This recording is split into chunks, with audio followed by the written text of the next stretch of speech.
Good morning, guys. I want to talk to you a little bit today about diagnostic ultrasound. This is going to be more for you if you have an ultrasound or if you're considering an ultrasound.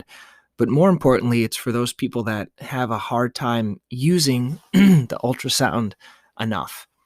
And that's kind of what the whole struggle was for us in the past with the ultrasound. We have a practice. We have three other doctors besides myself, and having an ultrasound just for having one isn't really that beneficial. You can use it to look at the anatomy, but if you can't make it profitable, it makes it kind of a very expensive endeavor. And the struggle we had was there was really no consistency of when we were doing it, if we charged for it, if we didn't charge for it, if we billed your insurance, we didn't know about insurance billing. So I want to go through kind of this little framework that we have of profitability, efficiency, and accountability, and what's really helped in our experience in the office. The first thing was making it, how do we make diagnostic ultrasound profitable?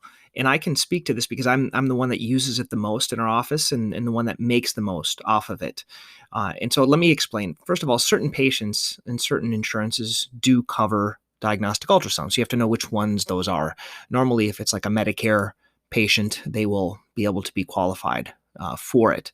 But there's a lot of we do a lot of private insurances and like the Blue Crosses and things like that. They just don't cover it in Massachusetts where we're at. So we started to have this conversation with our patients, which for a lot of us can be uncomfortable. But what I found in terms of profitability, what are the main reasons I'm using? I'm using it to look at the tissue, and then I'm using it for ultrasound guided injections. Okay, those are the two main things. And how do you make those profitable? Well, we made a price. If your insurance doesn't cover it, we just have a flat fee. Basically, if we are going to do a read on someone, we're going to charge $100.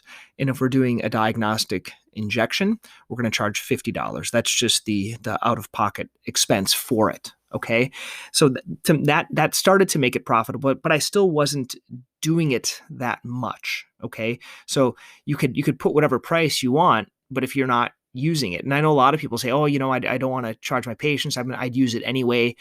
Well, that's good, but that's like, you're not going to have a thriving practice if you're just giving everything away.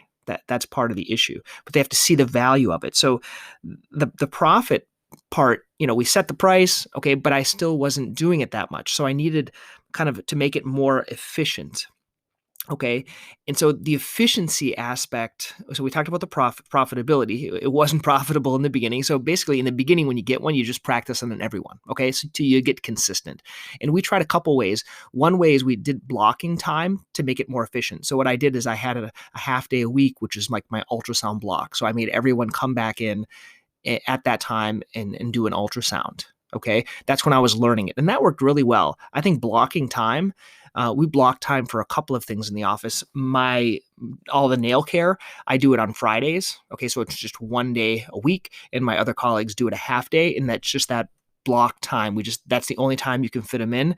And you only do it at that time. If you do routine care, certain things that you want to restrict, you just give it a half day or one day or whatever it is. And if they can't fit, you kind of make it inconvenient for them. But for ultrasound, what we did is we only saw them on that day until I got proficient. Once I was proficient, I was realizing I wasn't using it that much. So I wanted to make it more efficient.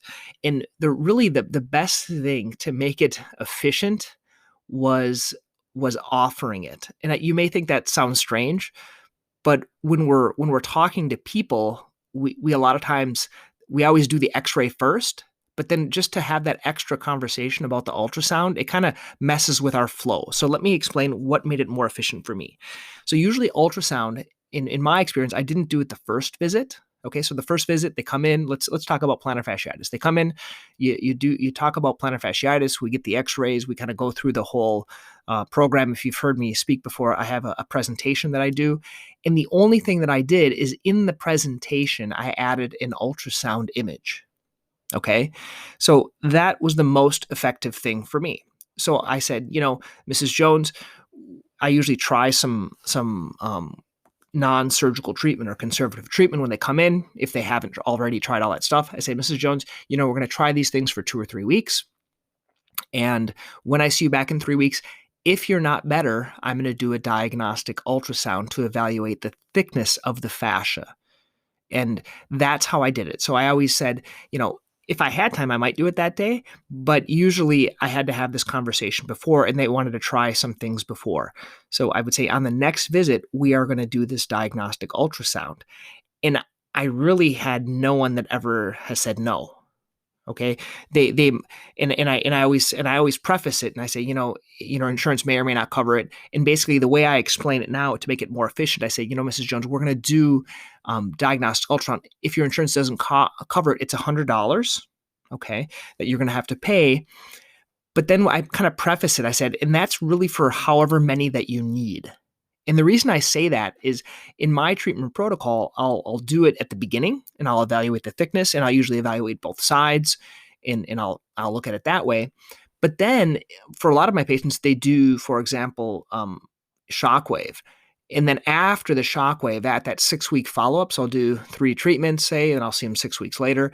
And then I'll also evaluate the plantar fascia. So in the future times, I don't even need to worry about talking about the finances. And so I'll do it however many other times I want to. But it's usually only like one other time, maybe 2 other times if I'm concerned or if they're concerned, because you see a lot more with diagnostic ultrasound.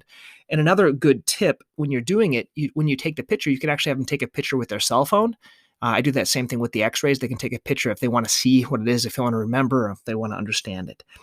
And the last thing I want to talk about with diagnostic ultrasound is the component of accountability. And this is a big focus in really how do you take something and how do you be accountable to doing it? And what really makes me accountable is this presentation. If I didn't have a presentation, a lot of times I would skip it. I just wouldn't if I didn't have the picture there. So I think for me, the key to making this be accountable, meaning every single plantar fasciitis patient gets an ultrasound, is because it's in my presentation. And when I show them, and it just the order that I do things, it's based on this book, Atomic Habits, where you're kind of habit stacking. So every time I do the presentation, I show them the image of the ultrasound.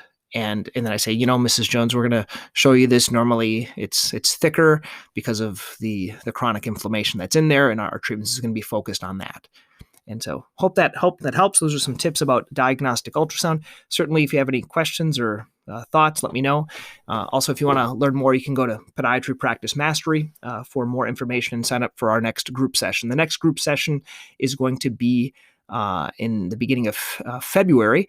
And we're going to be talking about doing webinars for your patient practice. That's going to be our next group session. You can sign up there. If you can't make it to the actual group session, if you sign up, we'll actually send you a live replay when that comes out. Okay? Have a great day.